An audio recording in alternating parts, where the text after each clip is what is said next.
It was a Thursday when God revealed himself to all of humanity. The day started ordinary enough, but sometime in the afternoon, I felt a presence in my chest and a voice in my ear.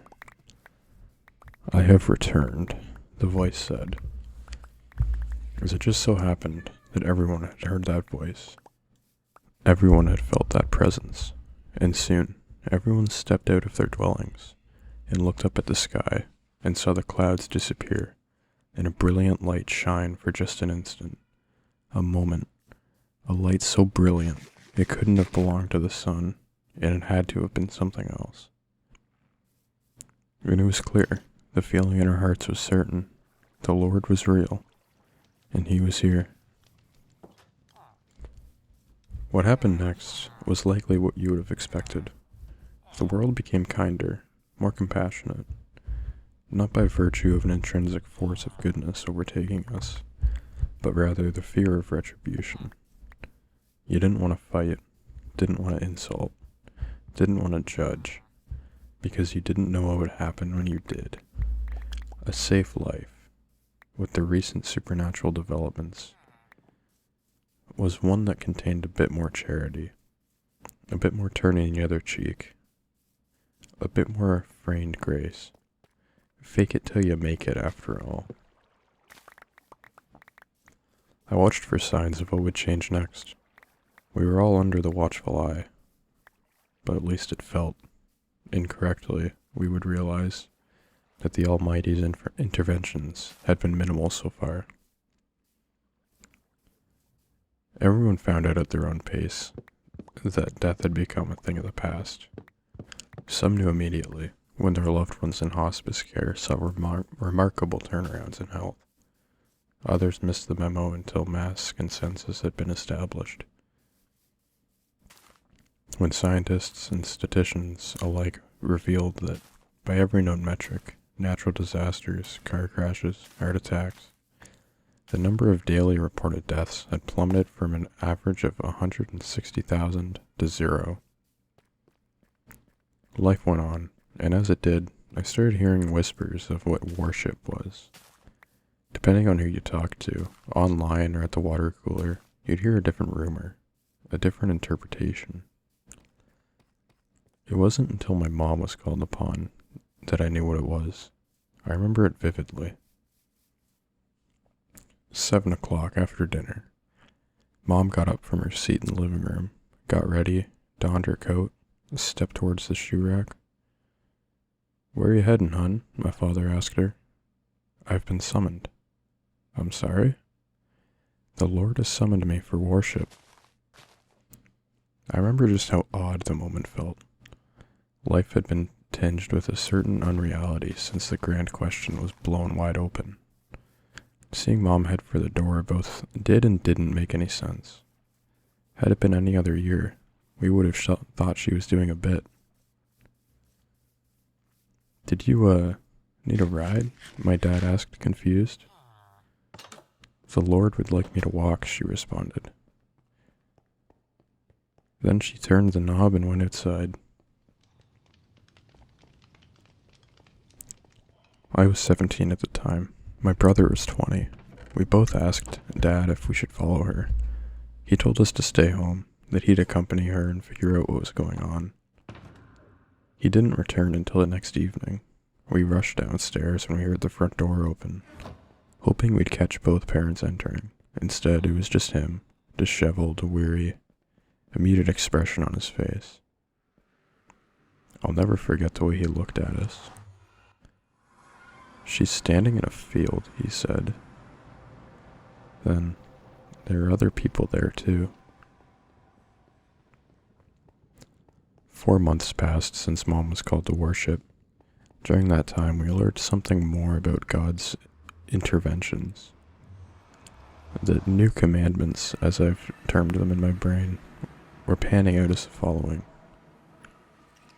1. Thou shalt not die, via disease, natural disasters, etc.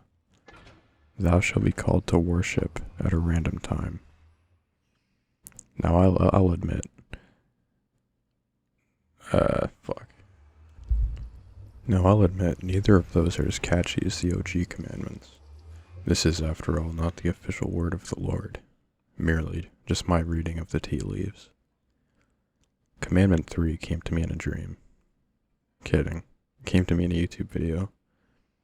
It was your usual street fight video. Two guys on a sidewalk corner, for reasons unknown, exchanging blows.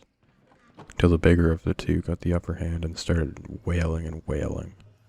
Then secured a knife and, like a light bulb went off in his head, stopped. Lifted himself from his rival.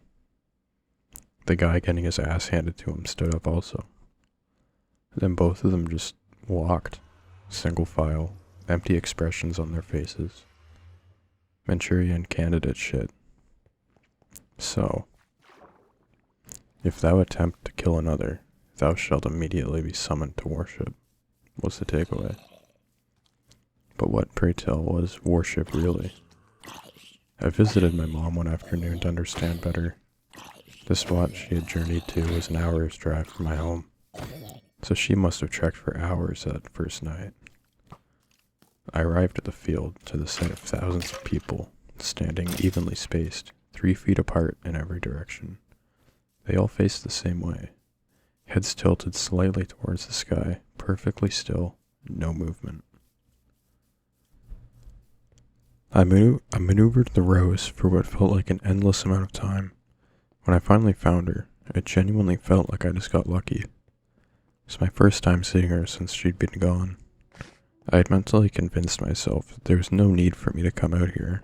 After all, she'd be coming home any day now. Mom?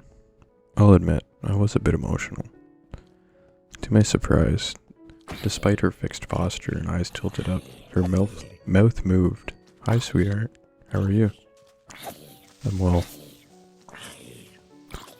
I am in worship. She wasn't totally being herself. Mom, are you able to move? I am in worship, she repeated. But do you want to come home? The softness in her tone didn't change, but it did seem like she was imbuing her words with some kind of subtext. Trying to say something more. I can't, love. And then enunciated even clearer. I think you should go home. Perhaps before you're forced to stay too. But home. Get going now, dear. I told her I loved her and then departed through the gathering of worshippers. All of them laid out so absolutely perfectly, like a chessboard. Everyone had their spot, and there was plenty of land to go. So much that I had to wonder what spots myself, my friends, dad, older brother, and everyone I'd ever loved would potentially occupy one day. En route, I spotted a few other visitors. They looked more morose than I was. They whispered words of affirmation and love to their respective persons.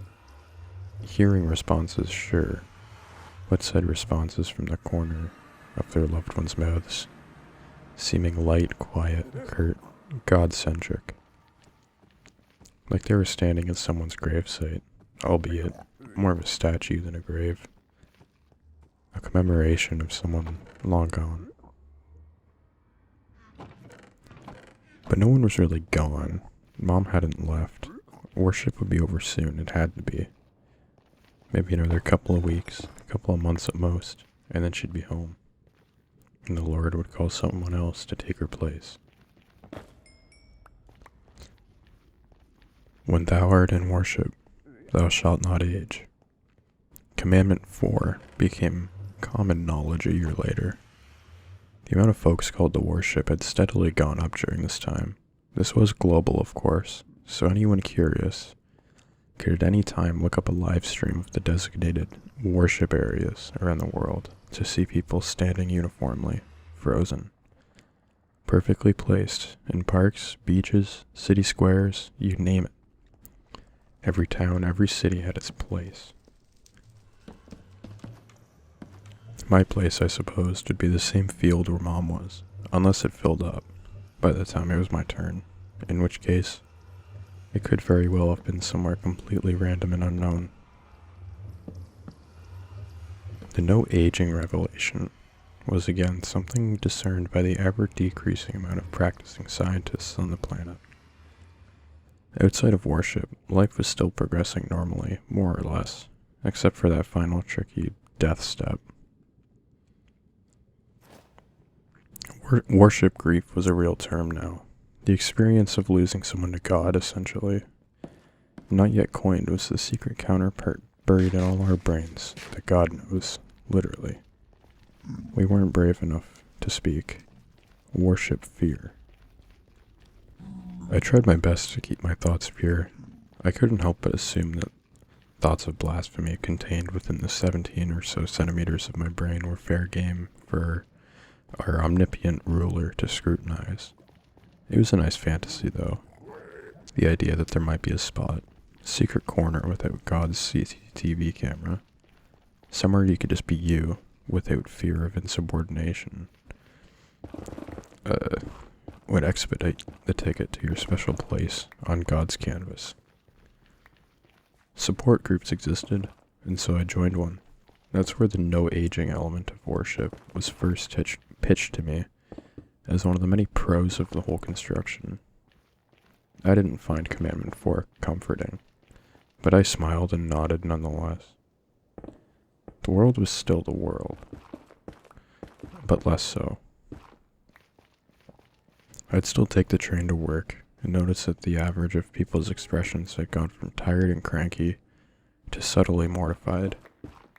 I once saw a woman break down and start crying, and I can almost swear she said under her breath, "I don't want to go." Or maybe I was just projecting. Nightmares weren't the same anymore.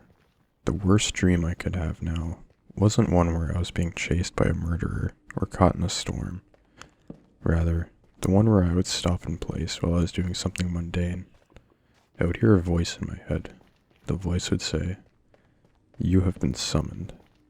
My feet would start walking on their own, and I'd know exactly where I was going, even if I didn't know where it was. I'd jolt awake in bed, sweating, praying, funny as it were, that I still had executive function. That and little moments where I'd feel a random twitch or spasm in my leg. Those were the killers. And then 4 years passed. Must have been close to 30% of the global population then, in worship. My dad an unfortunate addition to that communion. My brother and I never got a chance to see him exit stage left into the crowd. The day he was called upon, he was out and about. I believe he'd gone to the mechanic. Maybe had a physio appointment on the docket afterwards too. That didn't matter now.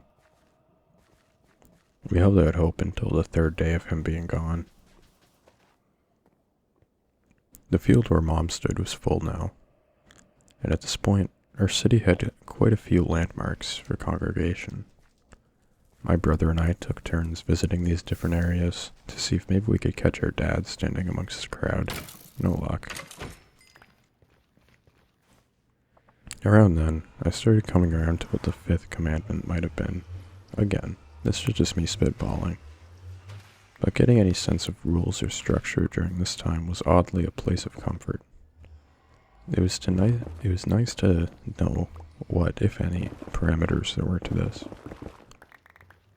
It was a redundant rule anyway, as I'm sure you'll understand once I spell it out clearly. The thought came to me when I'd see people standing atop high-rises, right close to the edge, as if they were about to leap, and then they'd just turn around. Or when I'd spot people on the bridge, walking alongside cars, albeit robotically, and I'd wonder if I was just being a cynic, or maybe some of the pedestrians were strolling alongside traffic had originally arrived with ulterior motives. With my brother's mistake, it all became clear. I walked into his room one day to catch him sitting at his desk, a gun pressed to his temple, his hand trembling, the barrel shaking, a finger resting on the trigger. I froze in place, and I'll admit, I had the following thought. Please, God. Please let the bullet pass through his skull. Let him die. Instead, the gun fell to the ground. His hands ceased quaking. He stood up from his chair, walked to his closet, grabbed his coat, put it on. Marcus, I asked. I'm just gonna head out, he said. To worship, he said matter-of-factly. I've been called upon. He headed for the door. I trailed. Marcus, I said again. He ignored me. I don't listen. I'm only asking out of curiosity. I tried not to sign my own release form with my words. Are you able to control your body at all? Even a little bit? No. And I'm going to worship. You can't even... If you were feeling the call, it would be clear to you too. And now I need to go. He grabbed his shoes. I walked him the whole way there, 5 hours, until he took his spot in the cleared out parking lot of a now defunct amusement park, along with thousands of men, women, and children. He didn't say anything to me on the trek there, though to be fair, I didn't say much to him either. If thou attempt to take thine own life, you guessed it, thou shalt immediately be summoned to worship. Gallows humor. The world coped with gallows humor. 70% of the world, after all, give or take, was in the worship state now. I tried my best not to think about it, standing still, head turned towards the sky, body frozen for weeks and months, or in the case of my mom and dad, years on end. It was selfish, but I would struggle to visit my mother. When I did go, it would be for a quick side hug or a quick I love you, and then a hasty exit. I would always wish that she were in a deep trance state, too out of it to return the greeting, but she was instead consistently lucid. I love you too, sweetheart, she'd say, too presently. It made me uncomfortable. To be that awake, aware of what was going on, I didn't like it. The headcanon I was trying to run with was that worship would be a blissful, effortless, dreamlike state. All the evidence was to the contrary. To God's credit, it seemed like we could talk about worship here quite openly. Certainly all the support groups, online communities, and such were reflecting a different, more honest state for man. YouTube videos and TikTok clips talking about a surefire way to escape. Tactics to reality shift out of this timeline to another. Deep states of meditation that would allow you to pass peacefully without being summoned to one of God's many gathering grounds. And of course, all too many video essays scrutinizing the Lord, complaining about the state of things, calling for revolution. Madness, really. There were two moments that stuck with me, moments that really captured the spirit of things. The first was the final video of a guy who was planning an elaborate, Rube Goldberg-esque escape from his physical body. Doused himself and his room in gasoline, held a string tied to a blade suspended above his head, had a timer with an explosion counting down. I commend the hell out of his effort. The moment hit, he tossed a match from his seat to the corner, flames ignited. He pulled the string and then the fire fizzled as soon as it reached him. The blade froze in midair. The explosion never happened, thank goodness really, as the camera footage eventually discovered and uploaded was gold. And then our friend got up from his seat, still dripping and flammable, and walked out of frame. Commandment 5, my friend. Commandment 5.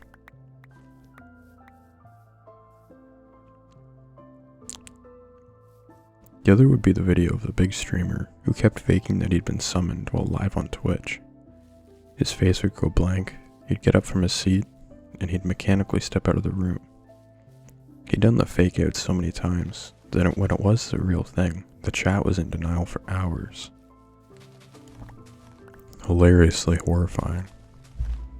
People still worked, still clung to routine, but it was pretty fruitless. I'd see street preachers with a megaphone telling us that our time was soon. Like, no shit, my guy. Apple, despite most of their workforce having clocked out permanently, still managed to come out with new products somehow. Streaming was mainly reruns, however.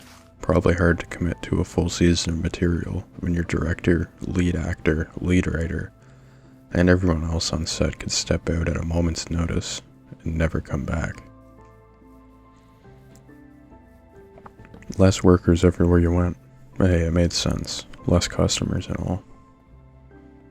I picked up a coffee from the Starbucks in my area that still had employees and went off to see my brother. It'd been 2 years. His was the hardest for me. After all, I knew deep down he wouldn't have wanted me to pity him, but holy shit, I did. I returned to the parking lot. It was much busier with people now, at capacity it seemed. I maneuvered the gaps and finally got to him. "Hey," I said. "Hi," he said. "How is it?" I saw his chest expand and contract with his steady breaths, head lifted, eyes angled up. "How is it?" I asked again.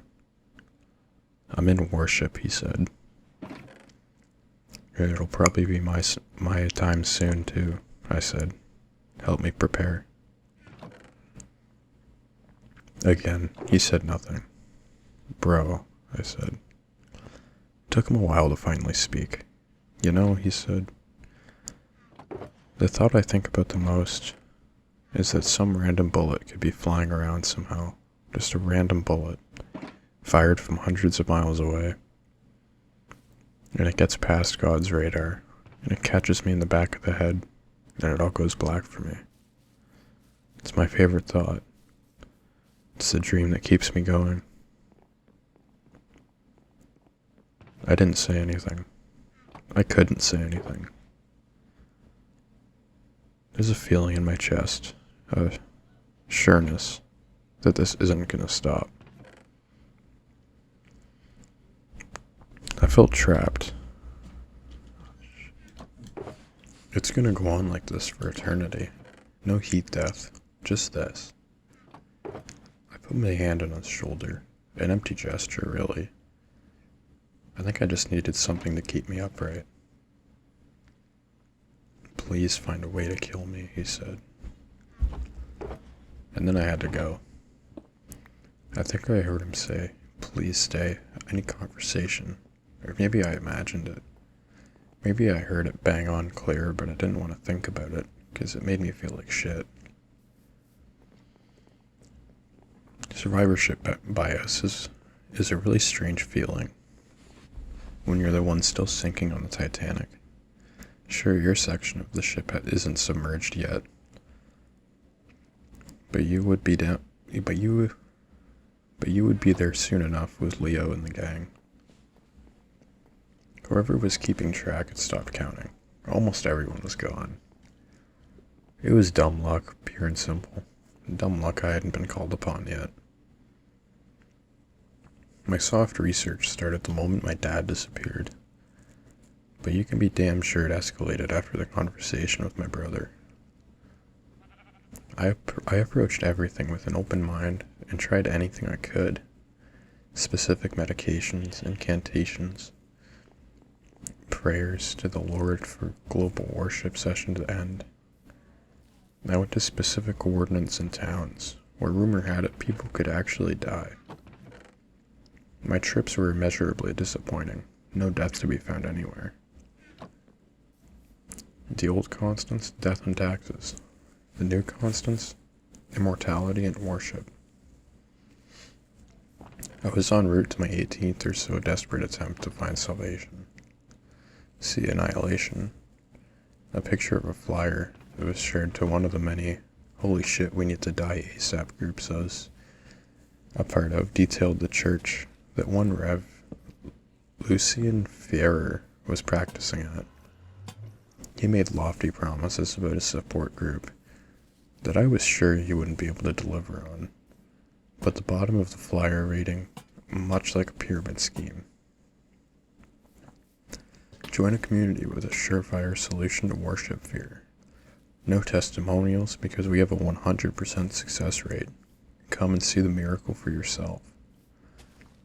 But desperate times and all that nonsense. I made the 4-hour drive, on the way spotting some of the many landmarks of people gathered, perfectly spaced apart, facing the same direction, heads slanted upwards, locked in perpetual admiration for the Lord.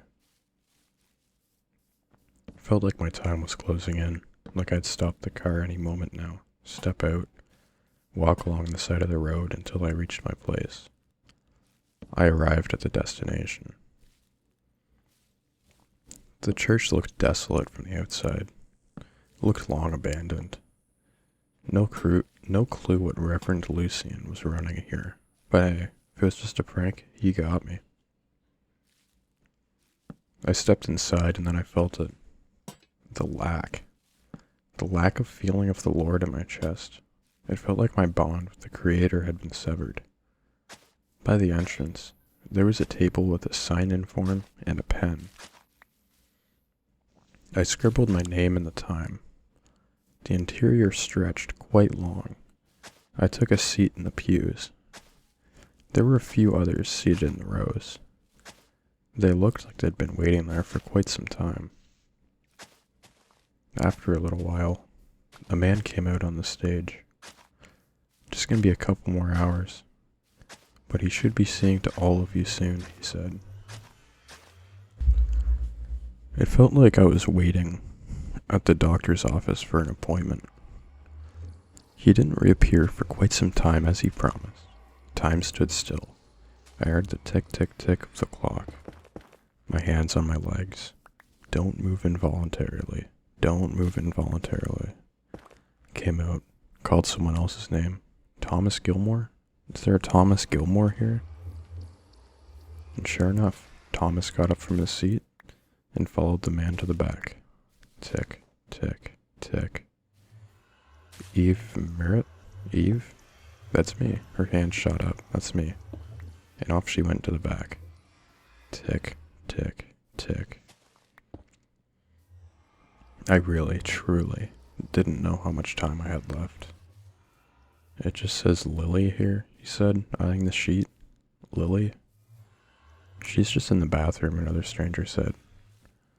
Alright, we'll take her when she's back. And then the sun was going down. How long would this support session run for? I couldn't wait for them to close up shop for the evening. I couldn't come back tomorrow. I couldn't wait. I couldn't fucking... Alright.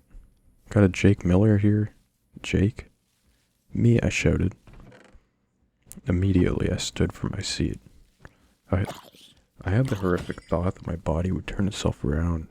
I'd leave the church and walk right into the sunset.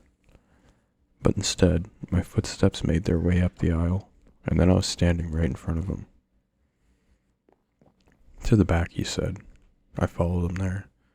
A rather confusing and twisting pathway, past closed doors, boxes, and mess, and hallways, until we got there. To a confessional booth. In there, I asked him. In there, he said. I entered the booth. There was blood on the seat. Blood. What a novel sight. Take a seat. Don't worry about the dried, It's fine. You'll be good. Sit. Said who I presumed was the priest sitting on the other side of the partition. It is, he requested. Reverend Lucien, I asked. It took him a second to respond, to register. Ah, yeah. Yes, Rev Lucien, sure. I continued. I haven't really done this confessional thing before, but I guess... Are you supposed to ask me to confess something? Yes, please. Confess whatever is on your mind. I took a second to gather my thoughts. Right, yes, so... I heard the sound of something being cleaned by a cloth, followed by a deliberate, echoing snap. Was he eating? Right, so I saw your ad. Found your ad, rather. Yeah, I suffer from worship fear, I guess. I don't want to commit blasphemy against the Lord or anything, but I heard the echo of another bite. Jesus, what a rude man. But, yeah, not sure if I want to stand in a field for 100 years and, worship, I guess. It's not 100 years, he said, chewing loudly. It's forever. Eternity. That was his little project. Little what now? Heaven on earth. Eternity. That was always the plan. For all of you to become one with the Lord for the rest of time. Of course, he wanted to show up and there were the most people, right? He said, crunching. Probably. He stifled a laugh. Probably less exciting when it's fucking cavemen, right? Billions of people, or 10,000 cavemen. Which would you choose? I'm sorry, but does this have to do with anything? Nothing, sorry. Please continue. Right, I said, gathering. And, no, I guess that was it. It said you had a surefire solution on your ad. Yeah, he said. I can kill you. You can kill me? Yeah, right here, right now. Of course, if you need time to think about it, it's a no. And if you step out of the church, God will summon you right then and there. Be a part of the flock. That's what? How would you know that? What's your answer? There are people waiting. And I'm a busy guy. Busy reverend. The answer would be yes. Would that be in violation of Commandment 3, or... Sorry, I guess you don't know what that is. Basically, I've been trying to keep track of everything, and Commandment 3 is my shorthand for the whole if you try to... Suddenly, the partition fell. Swiftly came the knife into my jugular. I couldn't believe it. Blood spilled onto my shirt, my legs. I gagged, my vision blurring, as I tried to focus on the man who delivered the blow. The man who had a bloody knife in one hand, half-eaten apple in the other. The Lord and I have an agreement, he said. He has his place, and I have mine. Albeit this one is much smaller than what I'm used to. I felt my head lower involuntarily. My eyes assimilated to the final shot, myself drenched in red. You're welcome, I think I heard him say. And then it all went black. A miracle.